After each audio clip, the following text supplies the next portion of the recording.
সংখ্যা রেখাটা কি, এটা কিন্তু একটা সংখ্যা কিন্তু এই সংখ্যা রেখা বলতে আমরা কি বুঝতেছি, এখানে দুইটা শব্দ, একটা হলো সংখ্যা, একটা হলো রেখা। এই দুইটা আলাদা আলাদা শব্দ মিলে কিন্তু একটা শব্দ হয়েছে সংখ্যা রেখা। তার মানে সংখ্যা বলতে আমরা বুঝছি যে 1 2 3 4 5 6 এরকম অসংখ্য। আর রেখা বলতে আমরা কি বুঝি, এই রেখা সম্পর্কে, সংখ্যা রেখা বুঝতে গেলে এই রেখা সম্পর্কে ধারণা থাকতে হবে।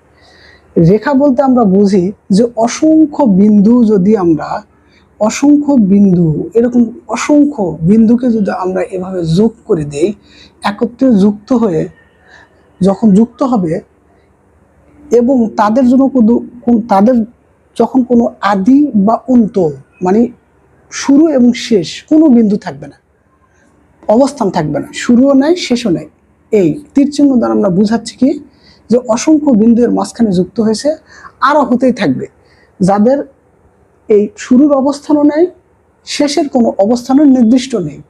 এই রকম জিনিসকে এই আমরা বলি রেখা। এই রকম জিনিসকে আমরা কি বুঝি, রেখা। এখন সেই রেখাটা হতে পারে বাঁকাও হতে পারে, এটাও একটা রেখা, আবার সোজাও হতে পারে। যদি সোজা হয় সেটা সরল রেখা, বাঁকা হলে বক্ররেখা।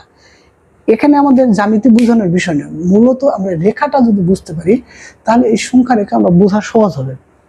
তাহলে এটা আমরা রেখা বুঝলাম। এখন এই রেখাতে যদি আমরা কিছু বিশেষ বিন্দু ব্যবহার করে যদি আমরা এই সংখ্যাকে প্রকাশ করতে পারি, তখন এই জিনিসটাকে বলা হবে সংখ্যা রেখা। তখন এই রেখা এবং সংখ্যার সম্মিলিত যে একটা রূপ, সেই রূপকে সেটাকে বলা হবে সংখ্যা রেখা। তাহলে বোঝা গেছে সংখ্যা রেখাটা আমরা স্বাভাবিকভাবে বলতে কি বুঝলাম, যে যখন কোনো একটা রেখাতে একটা নির্দিষ্ট বিন্দুকে কেন্দ্র করে সংখ্যাগুলোকে নির্দিষ্ট মানে সাজানো হয়, তখন সেই সংখ্যাকে বলা হয় সংখ্যা রেখা।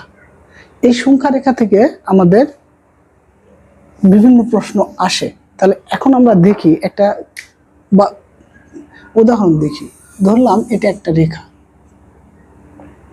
এই রেখাতে আমরা কি করলাম, এটা হলো আমাদের শুরুর বিন্দু, এটাতে আমরা ধরলাম 0, এরপরে 1 2 3 4 5, এটা হলো 5 ঘর, আবার 1 2 3 4 5। তার মানে আমরা এই বিন্দুগুলো দ্বারা বুঝালাম যে এখান থেকে শুরু করে এই বিন্দু পর্যন্ত এখানে 10টা ঘর আছে, আর এখান থেকে এই বিন্দু পর্যন্ত আমাদের 5টা ঘর আছে। একইভাবে আরো দিলাম যে 1 2 3 4 5, আবার 1 2 3 4 এই 5, আবার 10 ঘর পরে একটা বড় টান দিলাম, আবার 1 2 3 4 এই 5, 1 2 3 4 এই 5। এখন যদি আমাদের এই ঘরটার মান যদি আমাদের 100 হয়, তা অনেক সময় এখানে আমাদের একটা ক দিয়ে বলে দিল প্রশ্নতে, ক এর মান কত, ক এর মান কত, এটা নৈর্ব্যক্তিকও আসতে পারে, আমাদের ব্রড প্রশ্নের যে ক বা খ নম্বরেও আসতে পারে। তাহলে এই ক এর মান কত হবে, তাহলে এটা কিভাবে বের করব, এটা কিন্তু একটা সংখ্যা রেখা, আগেই বলছি এখানে কিন্তু একটা সংখ্যা আমাদের প্রকাশ করা আছে। এই যে মান, এই বড় ঘরটাতে আমাদের কত দেওয়া আছে, 10। তার মানে এই পর্যন্ত, এখান থেকে 0 থেকে এই 10, এই রেখা পর্যন্ত, এই পর্যন্ত আমাদের 100 মান। তাহলে যদি 100 হয় তখন আমাদের দেখতে হবে যে এখানে টোটাল কয়টা ঘর আছে, সমান ভাগে ভাগ করা কয়টা ঘর আছে, 1 2 3 4 5 6 7 8 9 10। তাহলে 10টা ঘরের মান হলো যদি 100 হয়, তাহলে প্রত্যেকটা ঘরের মান কত হবে, তাহলে 100কে আমরা যদি 10 দিয়ে ভাগ দেই তাহলে আমাদের কত আসবে, 1 এই 10, আবার আমাদের 0 এখানে একটি 0। তাহলে এই যে আমাদের মানটা কত আসলে, এখানে এইভাবে ভাগ করা, আসলে যখন আমরা ভাগ আলোচনা করবো কিভাবে করতে হয় এটা দেখে দিব, এই 0টা দেওয়ার প্রয়োজন হয় না। আচ্ছা যাই হোক, তো এখানে আমরা যখন আলোচনা করবো ওটা দেখবো। এখন আমরা শুধু দেখলাম যে 10 ঘর, তাহলে প্রত্যেকটা ঘরের মান আমাদের আসলো কত, এখানে 10। তাহলে প্রত্যেকটা ঘরের মান যদি 10 হয়, এই ক পর্যন্ত কয়টা ঘর আছে, এখানে আছে 10টা ঘর, তাহলে 10 11 12 13 14 15 16 17 18 19 20, তার মানে 20টা ঘর আছে ক পর্যন্ত। তাহলে একটা ঘরের মান যদি 10 হয় তাহলে 20টা ঘরের মান হবে কত? 10, 20 গুণ 10, তাহলে 200।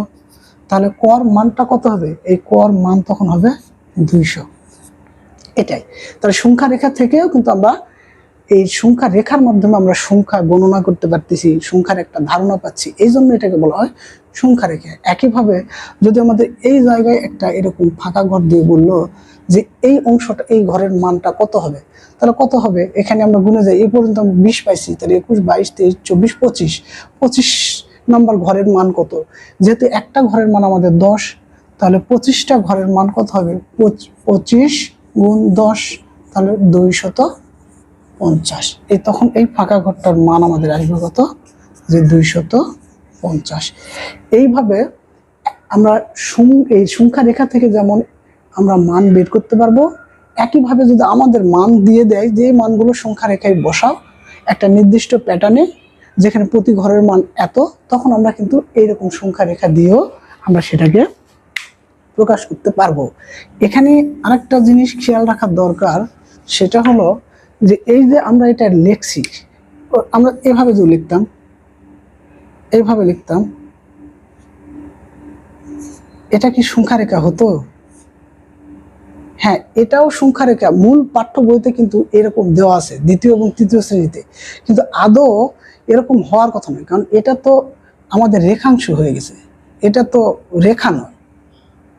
কারণ রেখার একটা অংশ হলো রেখাংশ। অবশ্যই রেখা যদি হয়, এটা যদি রেখাংশ হয়ে গেছে, কারণ রেখাংশ দুইটা প্রান্তই আছে, এই আদিও আছে, অন্তও আছে। আর যদি প্রান্ত কিন্তু না থাকে তাহলে অবশ্যই এটাকে তীর চিহ্ন দিয়ে দেখানো লাগতো, এটা খেয়াল রাখতে হবে। তাহলে এটা একটা আমাদের সরল রেখা, সরল রেখার মাধ্যমে আমরা এটা প্রকাশ করছি।